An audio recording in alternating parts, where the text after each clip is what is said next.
Bonjour à toutes et à tous, vous êtes sur le Nouveau Manager TV. Voici la revue des titres de ce jour. À la une du quotidien Le Matinal, mise en échec de la mutinerie du 7 décembre 2025, le Bénin refuse de retourner dans la pègre. Une preuve de la solidité des institutions, l'attachement à la démocratie clairement manifesté, l'AES au cœur des soupçons. La pluie du lundi matin, une pure bénédiction divine. Nous retrouvons l'œil du Bénin qui titre en manchette tentative de coup d'État déjouée au Bénin. Édouard Locaux appelle au sens patriotique des journalistes. En tribune du journal, Université de Parakou, le laboratoire Société Environnement a lancé son colloque scientifique. Et nous retrouvons le potentiel qui nous informe en manchette. Putsch manqué du 7 décembre 2025, un coup avorté qui révèle l'état réel du pays. Le journal En son ventre visite d'échanges autour de la promotion de l'agroécologie à l'université de Parakou, lumière sur le projet Radius et les technologies agroécologiques. Désignation des coordinateurs d'arrondissement dans le cadre des élections générales, les magistrats excluent une note ministérielle en cause. Décryptage info à présent, dépôt des dossiers aux examens 2025 au Bénin. Des responsables d'établissements violent les consignes du gouvernement. De quoi parle le journal? L'intégralité de l'article à retrouver à la page numéro 3. Le journal En son ventre, tentative de coup d'État déjouée du 7 décembre 2025. Hippolyte Arandemé réaffirme son soutien indéfectible au président Talon. En sous-tribune du journal, élection législative 2026, la Cour constitutionnelle prépare ses délégués pour sécuriser le scrutin.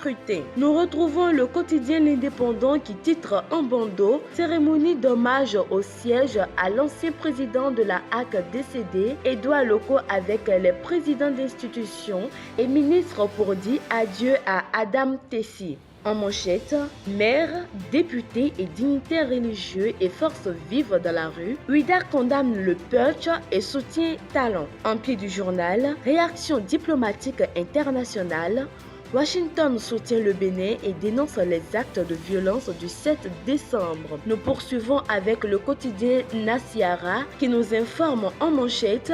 Focus sur l'unité nationale et non au discours de stigmatisation. Le grand regard s'installe après le coup d'État manqué, renforcer l'unité et la loyauté, le nouveau défi de l'armée béninoise. En tribune du journal, prison civile d'Abomey-Calavi, une tentative d'évasion échoue. En sous-tribune du journal, préparatifs des législatives de 2026, les délégués de la Cour constitutionnelle découvrent leur mission de supervision.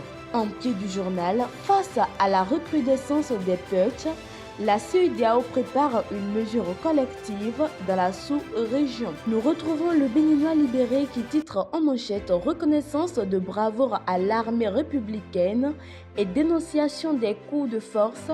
L'UME mobilisé derrière Talon. En sous-tribune du journal, au-delà de l'échec du putsch, ce que le Bénin a évité, un effondrement de sa crédibilité internationale et de son élan réformateur.